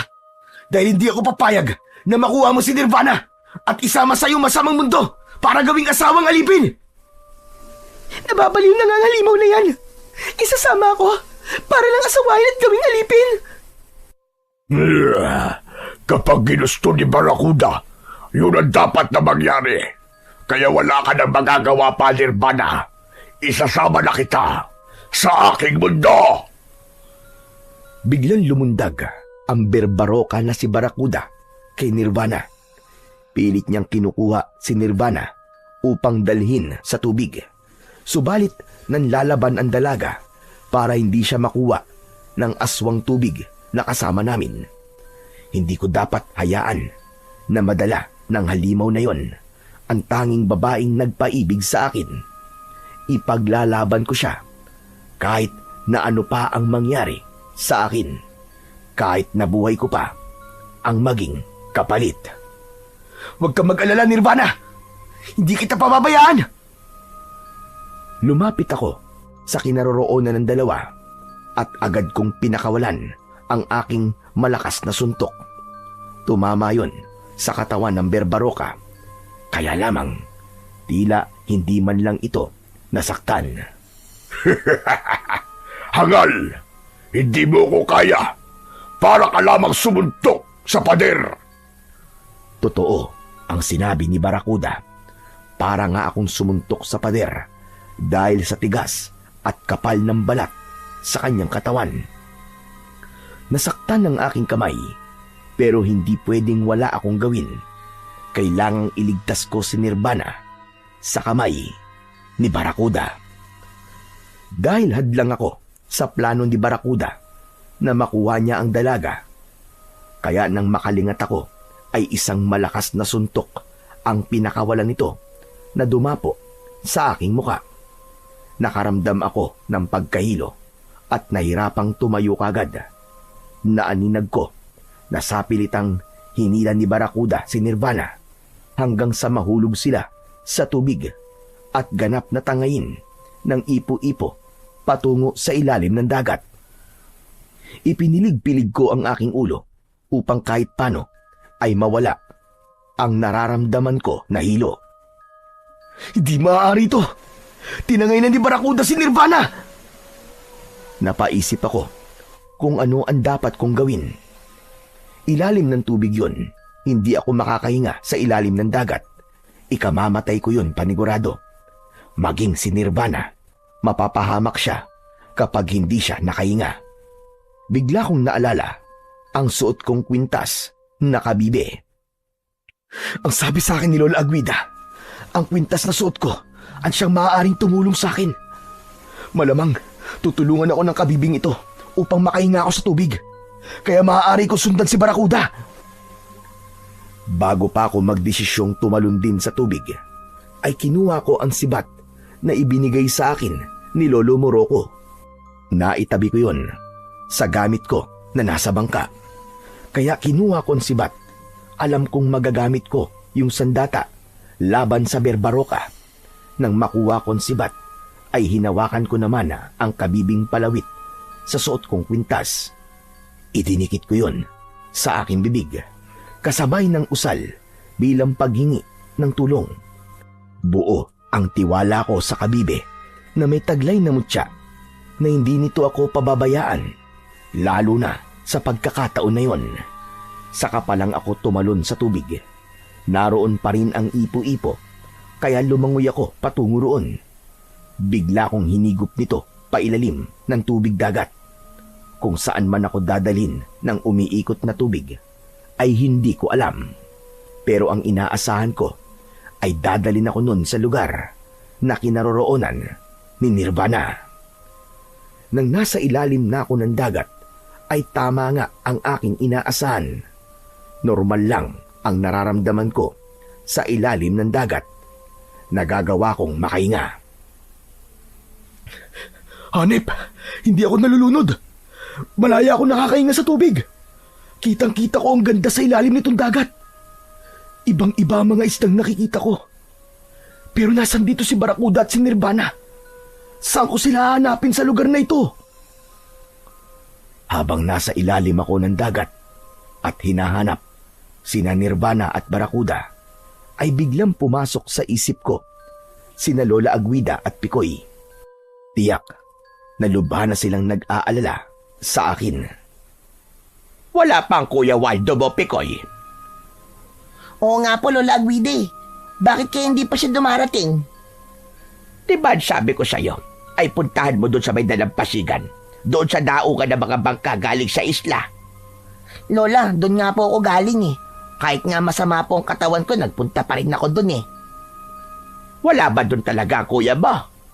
Wala nga po, pati nga po ang bangka niya, wala po dun eh. Anong sabi ng mga kasamahan niyang bangkero? May hinatid nga po raw na magandang babae si Kuya Waldo sa isla. Kaya lang, hindi pa daw po bumabalik. Pero dapat sa mga ganitong oras, ay nandito na siya sa bahay. Malamang nga po si Ate Nirvana po ang hinatid niya ron sa isla. Yung naikwento ko po sa inyo na magandang babae na minsan pong naisakay namin. Siguro po, nagbalik siya. Pero bakit nga ganon? Wala pa rin ang kuya mo hanggang ngayon. Hindi ko rin po alam, Lola. Ano ba naman yan? Kinakabahan na ako. Nag-aalala na ako para sa kanya. Lola, malaki na po si Kuya. Kaya alam na po nun ang gagawin niya. Sana nga, apo. Sana'y alam na alam niya ang kanyang dapat gawin. Dahil hindi ko kakayanin kapag may masamang nangyari sa kanya. Siguro po, Lola, ipagpipray ko na lang po si Kuya Waldo. Mabuti pa nga, apo. Halika. Sasamahan kita magdasal. Alam kong hindi mapapanatag si Lola Aguida hanggat hindi ako nakakauwi sa bahay namin. Kaya naman, gagawin ko talaga ang lahat ng sinabi niya at ibinili niya sa akin. Gagamitin ko ang kwintas na kabibe para hindi ako mapahamak. Siyempre, maging ang sibat na ibinigay sa akin ni Lolo Morocco ay gagamitin ko rin. Kaya kailangan ko nang makita kung nasaan si Barracuda. Dapat ko ring mailigtas si Nirvana. Hindi siya pwedeng mapahamak at gawing asawa ng Berbaroka. Ginalugad ko ang ilalim ng dagat. Pilit kong hinahanap kung nasaan sina Nirvana hanggang sa may mga humarang sa akin. Mga sireno na ang kulay ng kalahating isda na katawan ay kulay itim. Anak ng putya, masasamang sireno sila. Ayon sa sinabi sa akin ni Lola. Kakaiba rin sila kung tumingin sa akin. Parang galit na galit sila. Malamang mga tauhan sila ni Barracuda at inutusan para hadlangan ako.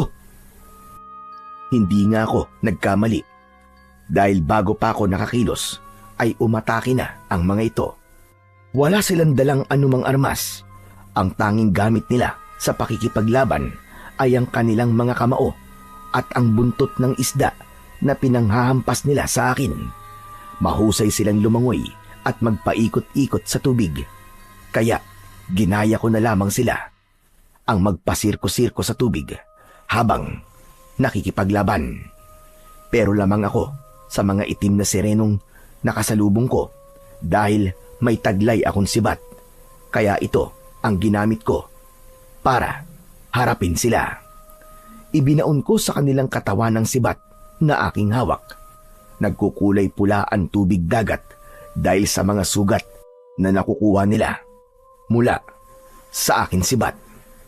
Tila kumakampi pa sa akin ang ibang malalaking pating dahil ang mga sirenong nasusugatan ko ay hinahabol ng mga pating kapag naaamoy ng mga ito ang kanilang mga dugo.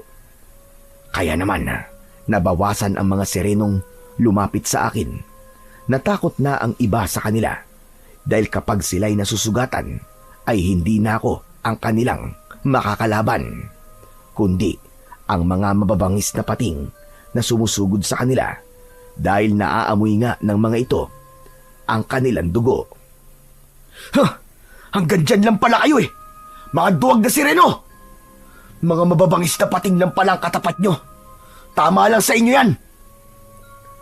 Nagpatuloy ako sa paghahanap kina Nirvana at Barracuda hanggang sa matagpuan ko rin sila. Nasa lugar sila na tila kaharian sa ilalim ng dagat. Nakaupo sa isang upuang bato si Barracuda na para bang hari. Subalit may naging pagbabago na sa kanya. Ang itaas na bahagi ng kanyang katawan ay namamalaging katulad ng isang sigbin. Samantalang ang kalahati naman ng katawan niya pababa ay gaya na ng isang isda, ng isang sireno. Nagkaroon na rin siya ng buntot ng isda na kulay itim. habang si Nirvana ay nasa isang lugar kung saan ay natatalian ng halamang dagat. Maraming mga malalaking bato ang naroon, kaya doon ako nagkubli upang hindi nila ako makita. Napakahayop mo. Demonyo ka talaga, Barakuda. Tinangay mo pa si Nirvana. Sa dami na magiging karibal ko sa kanya, bakit ikaw pa nahalimaw? Hayop ka. Teka, nakapagtataka na nakakainga rin sa tubig si Nirvana. Paano nangyari yun? May kapangyarihan din ba siya? Baka may kabibi rin siya na gaya ng kabibing meron ako. Malamang kagagawan yun ni Barakuda para hindi siya malunod. Palaisipan yun sa akin. Pero ipinagpapasalamat ko rin dahil nakakainga si Nirvana sa ilalim ng dagat. Ibig lang sabihin nun, walang masamang mangyayari sa kanya. Pero dapat ko siyang iligtas. Hindi ko dapat hayaan maging asawa siya ni Barakuda at maging alipin paglaon. Dahil kung merong mapapangasawa at mamahalin si Nirvana, ako lang yun at wala nang iba. Para sa akin lang siya. Yun ang isinisigaw ng isip at puso ko. Mula sa aking kinaroroonan ay tanaw na tanaw ko si Nirvana. Tila may nag-utos kay Nirvana na tumingin sa lugar kung nasaan ako naroroon.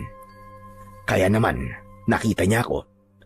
Wari nagkaroon siya ng pag-asa nang makita ko. Napansin naman ni Barakuda na may tinatanaw si Nirvana.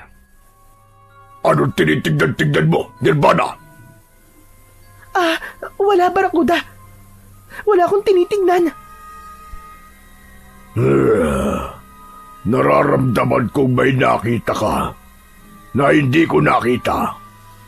Sino ba yun? Wala, sabi. At pakiusap ko sa'yo. Parang awa mo na, pakawalan mo na ako. Ibalik mo na ako sa bangka ni Waldo. Sige na naman. Paawa ka sa akin.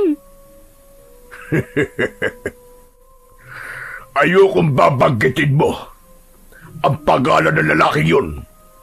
Ayokong marinig ang pangalan niya dito sa kaharian ko. Pero bakit? Ano bang kinagagalit mo kay Waldo? Hadlang siya sa aking plano. Pinakialaman niya ang hangarin kong maging aking ka. Kursunada ka rin niya.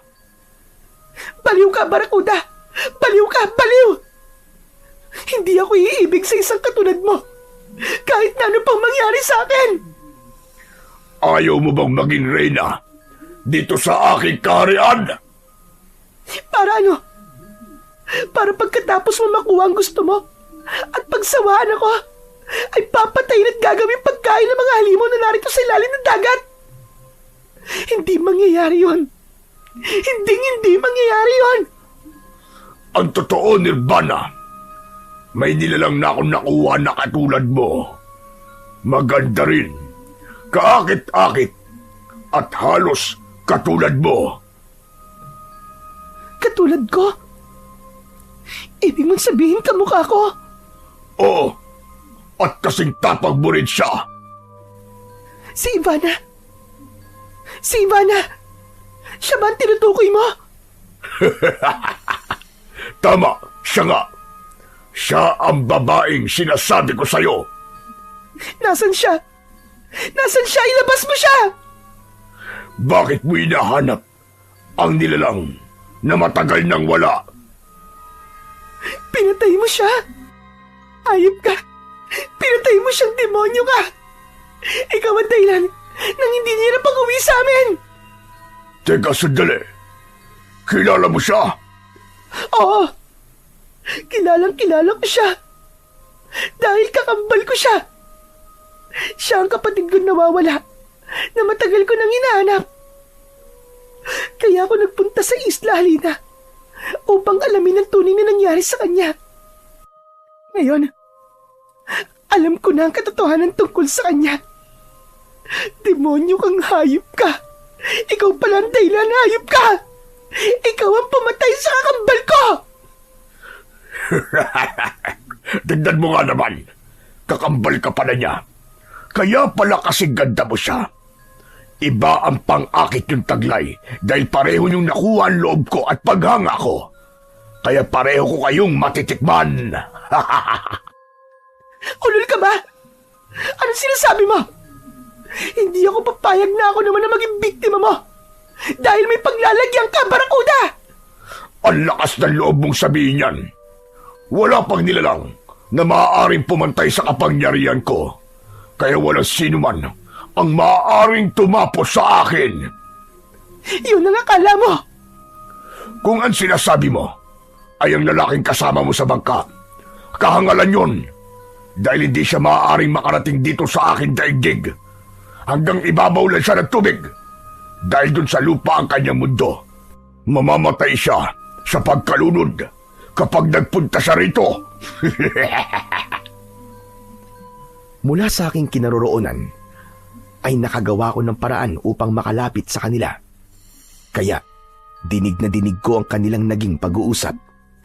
Doon ko rin naintindihan si Nirvana kung bakit siya ilang ulit na bumalik sa Isla Halina dahil nais niyang alamin ang tunay na nangyari sa kanyang kakambal.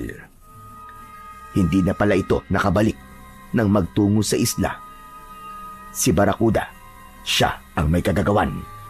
Naging biktima ng kasamaan ng Berbaroka ang kapatid o kakambal ni Nirvana. Gusto niyang maipaghiganti ito. Kaya ngayon, dalawa kami na magbibigay ng katarungan sa sinapit ng kapatid ni Nirvana. Tutulungan ko siya para makapaghiganti.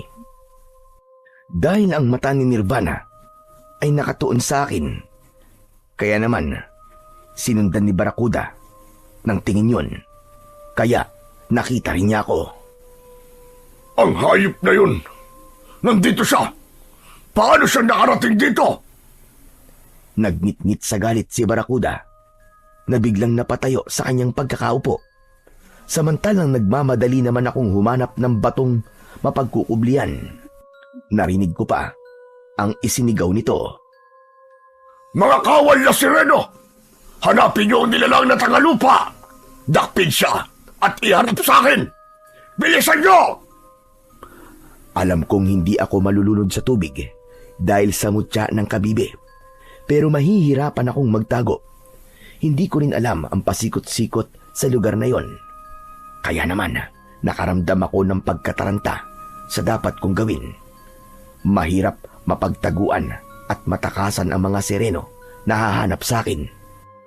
Kaya wala akong magagawa kundi makipagsabayan sa kanila at harapin ang mga ito gamit ang sibat.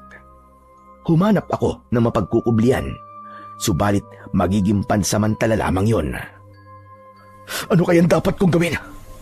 Dahil tsak na makikita nila ako rito sa aking pinagtataguan. Kailangan makagawa ako ng paraan upang makalagan si Nirvana mula sa pagkakagapos nito. Dapat ko siyang maitakas, kundi magtatagumpay si Barakuda para gawing asawa at alipin siya. Ngayon lang ako nagmahal ng ganito. Kaya, hindi ako makakapayag na mapunta lang siya sa isang halimaw. Kaya kahit buhay ko ng pagkakataong yun, ay handa kong itaya para iligtas siya. Nag-iisip ako ng paraan kung paano makakalapit sa kinaroroonan ng babaeng natutunan ko ng mahalin. Hanggang sa may biglang lumapit sa akin na isang batang sereno. Lumalangoy siya papalapit sa akin. Tagalupa! Tagalupa, umalis ka na rito! Teka, sino ka? Ako si Bisugo, anak ng sirenong puti. Kailangan ka nang umalis dito. Maraming itim na sirenong humanap sa'yo. Papatayin ka nila dahil sa utos yun ni Barakuda.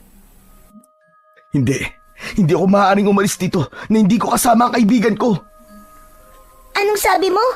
May kaibigan ka rito? Oo, batang sereno. Isang magandang babaeng naroon kay Barakuda. Kailangang isama ko siya sa akin pag-alis. Masama si Barakuda. Demonyo siya. Oo, tama ka. Talagang masama siyang nilalang. Gusto nga naming mawala na siya. Pero makapangyarihan siya. Ginagawa niyang alipin kaming mga puting sireno at sirena. Palibasa, may laing aswang siya, kaya ubod ng sama.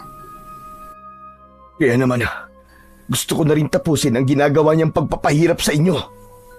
Tutulungan mo kami, Tagalupa. Huwag ka mag-alala. Gagawa ko ng paraan para makalaga ng kaibigan mo. Makakalapit ako sa kanya. Talaga, Batang Sireno? Magagawa mo yun? Oo, Tagalupa. Sige, maghintay ka lang at lalapit ako sa kanya. Nang makaalis na ang mabait na Batang Sireno na lumapit sa akin, saka namang pagdating ng mga kawal na sirenong itim at umatake sa akin. Sa pamamagitan ng taglay kong mutya ng kabibe at ng armas na sibat, hinarap ko ang mga masasamang nilalang. Naging madali para sa akin na talunin ang mga sirenong itim. Kaya nagkaroon na ako ng pagkakataon upang puntahan si Nirvana. Nakita kong nakalapit na sa kanya si Bisugo at nagawa nitong kalagan sa pagkakatali. Natutulog si Barakuda ng mga sandaling yon, kaya malayang nakalapit ang Batang Sireno. Subalit nang papatakas na sila, ay saka ito nagising. Anong ginagawa mo, paslit na sireno? Sino ka? Para kalagaan ng babaeng yan? Sino nag-utos sa'yo? Wala po, Barakuda. Anong wala ang sinasabi mo? Siguro, inutusan ka ng lalaking kaibigan ni Nirvana, no? Wala siyang alam, Barakuda. Sadyang mabait lang ang Batang Sireno at gusto niya akong tulungan. Hindi ko gusto ang kanyang ginawa. Ginalit niya ako. Kaya dapat siyang parusahan. Gamit ni Barakuda ang kanyang buntot at ipinalo yun sa Batang Sireno. Sa lakas ng pagkakapalo ay tumalsik ito at tumama sa malaking bato. Agad naman siyang tinulungan ni Nirvana. Hindi muna ako lumapit. Naghintay ako ng susunod na mangyayari. Saksakan ka talaga ng sama. Talagang halimaw ka. Wala akong pakialam kahit ano pa sabihin mo. Pero isa na nga natitiyak ko. Hindi ka makakaalis dito dahil matutulad ka sa iyong kakambal. Dahil aking ka lang. Aking ka lang! Maya-maya pa, biglang sumugod si Barakuda kay Nirvana. Niyakap niya ito at hinalikan. Diring-diri naman ang dalaga sa ginawa ng halimaw. Samantalang walang magawa ang Batang Sireno kundi ang umiyak sa isang tabi dahil nasaktan ito. Hindi ko na kayang palagpasin pa ang nakikita kong yun, kaya lumantad na ako mula sa aking pinagkukublian at sinugod si Barakuda. Walang yakang butete ka! Ako ang harapin mo! Hindi mo na nirespeto si Nirvana! Nagpakita ka rin. Ang lakas ng loob mong sumugod. Ano bang kaya mong gawin? Wala ka na ron. Bakit ko sasabihin sa'yo? Isang nilalang na taga-ibabaw ng lupa ang gustong tumapos sa akin. Oo, at mangyayari talaga yon. Isang kahangalan. Nagsasayang ka lang ng panahon mo. Walang maaaring tumapos sa isang berbaroka. Yun ang akala mo! Mga alagad ko, Sireno, nasan kayo? Magsilapit kayo dito at bigyan ng leksyon ang lalaking taga-ibabaw ng lupa. Walang tutulong sa'yo, Barakuda. Dahil takot na sila. Ikaw? Kinatatakutan nila? Nagpapatawa ka ba? Hindi. Gusto mo ba talaga subukan ng kakayahan ko? Bago pa ako nakakilos, ay nagpaikot-ikot sa tubig ang berbaroka. Gamit ang kanyang buntot, ay paulit-ulit niyang ipinalo yun sa akin. Subalit, nagawa kong iwasan. Mag-ingat ka, Waldo. Huwag kang papadaig sa halimaw na yan. Kailangan niya magbayad sa ginawa niya sa kakambal ko. Sapat na ang narinig kong boses ni Nirvana at ang suportang ipinapakita niya sa akin para lalong lumakas ang loob ko. Sige, lumapit ka sa akin, Barakuda, para makita mo na kung ano ang hinahanap mo. Matapang at mayabang, ha? Nagpaikot-ikot si Barakuda. Umaalimbukay ang tubig at unti-unting lumabo yun. Ginawa niya yon para mahirapan akong makakita. Pero naririnig ko ang kanyang malakas na halakhak. Ano to? Hindi ko siya makita. Tignan natin ngayon kung hanggang saan ang kayabangan mo. Bigla kong naisip ang suot kong kwintas. Ito ang tanging makakatulong sa akin. Hinawakan ko yun at binulungan. Sa isang iglap lang, nagliwanag ang kwintas. Sapat na liwanag na upang makita ko ang ilalim ng tubig. Kaya malinaw kong nakita ang kinaroroonan ni Barracuda. Hawak niya si Nirvana habang nagpupumiglas na makaalpas kay Barracuda. Talagang napakahayop niya. Ayaw niyang tantanan si Nirvana. Nakaramdam na ako ng matinding galit sa kanyang ginawa. Kaya mahigpit kong hinawakan ang dala kong sibat. Sumisid ako ng mabilis papalapit kay Barracuda. Buong lakas kong itinapon sa kanyang buntot ang hawak kong sibat. Sabay hila ko dito. Kaya nagdulot yun ng malaking sugat. Walang hiya ka! Sinugatan mo ko! Puro ka lang palayabang eh. Duwag ka naman pala sa sugat. Tagalupa! Sige pa! Sugatan mo pa siya! Damihan mo pa ang kanyang sugat! Narinig ko ang sigaw na yun ni Bisugo. Naisip ko na may dahilan kung bakit ganun ang sigaw ng batang Sereno. Kaya sinunod ko siya. Dahil ininda ni Barracuda ang sugat na likha ng aking sibat, kaya muli akong sumugod sa kanya. Subalit lumaban siya ng sabayan, gamit ang kanyang matutulis na pangil at mga kuko sa kamay. Inatake niya rin ako. Ganap na kaming nagpambuno. Nagpaikot-ikot kami sa tubig. Nagagawa rin niya akong sugatan, subalit mas marami akong nalikang sugat sa kanya. Dahil paulit-ulit kong naitutusok sa katawan niya ang hawak kong sibat habang nagpapambuno kami. Nagdulot yun ng maraming sugat. Maraming dugo ang lumabas sa katawan niya. Nang humalo ang dugo ni Barracuda sa tubig, ay nagmamadali kaming nilapitan ni Bisugo. Tagalupa! Umalis na kayo rito! Bilisan nyo! Isama mo na ang kaibigan mo! Pero, paano ka Bisugo? Huwag niyo na akong alalahanin! Madali ako makakapagtago kapag dumating sila! Teka!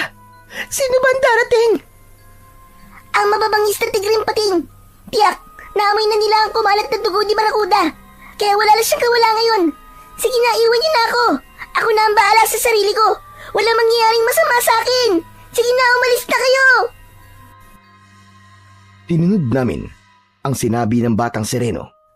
Hinawakan ko ang kamay ni Nirvana at nagmamadali na kaming lumayo ng lugar na yon.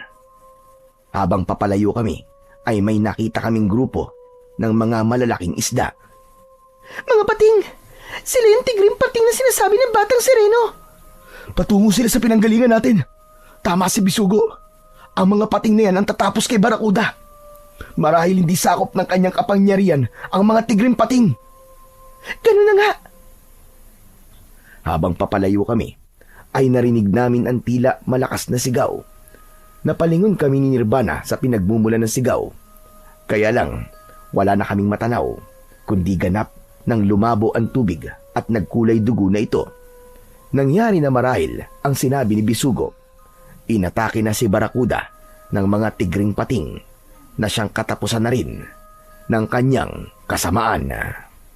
Kaya lamang, hindi namin alam kung saan kami patungo upang ganap ng makaalis sa lugar na yon nang bigla namang dumating si Bisugo.